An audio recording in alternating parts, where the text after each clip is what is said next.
Elon Musk is now the CEO of Twitter. He felt that going to Mars wasn't enough, and he walked in to Twitter offices with a sink. It's like letting this and what was it today? You just can't help it. That's okay. Let that sink in, people. You get it?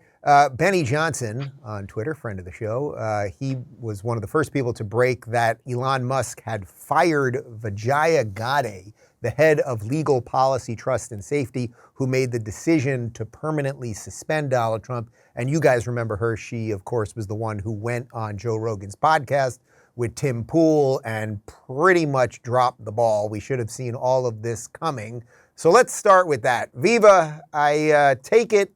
Well, first off, you're a new Floridian. Everyone knows that. You fled Canada. You're here in free Florida. But you pay attention to a lot of the tech stuff. I mean, this Elon thing, this is all good for people that like free speech and freedom, right?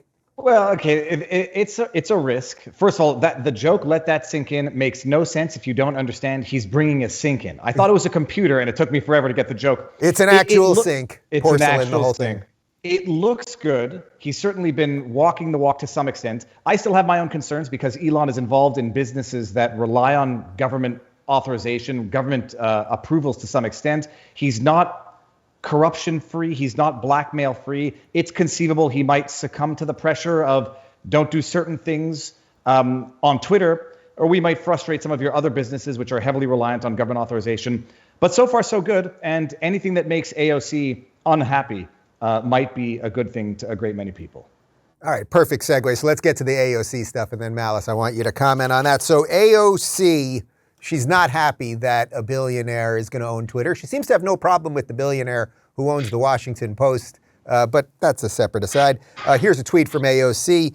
LMAO at a billionaire earnestly trying to sell people on the idea that free speech is actually an 8-month subscription plan, to which Elon Musk replied, "Your feedback is appreciated. Now pay $8. And then in perfect troll form, he posted this from AOC's website. Yeah, she sells a sweatshirt on her website for $58. Just on the factual side of this thing, Elon is not going to charge everyone $8. He is potentially going to charge people $8 to be verified so that you would know that you're talking to the real person. Malice, you must love the troll portion of this, right? That Elon is not just that he bought the thing and that maybe free speech will be defended a bit more, but the troll part is kind of, this is Malice territory. Can we put her sweatshirt up again? Did you guys notice she's got those upside down exclamation points around Ocasio? Because, you know, if you're writing in Spanish, you're going to have an upside down exclamation point in the middle of someone's name. That's just logic. I absolutely love it.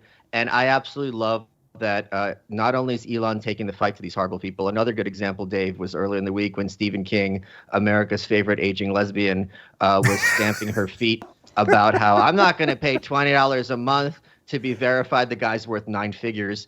And Elon Musk is like, hey, how about $8? And he had no reply. Because for years, Twitter has been a safe space for members of the enemy class. They can spew their nonsense and know that they would have no repercussions. The best example of this, of course, was in COVID, when they can spread complete lies, such as the fact that we need social distancing, such as the fact that if you have the vaccine, you're not going to spread it to other people. And if anyone who challenged them on this lost their entire accounts, let alone the ability to just tweet 1 or 2 things about it.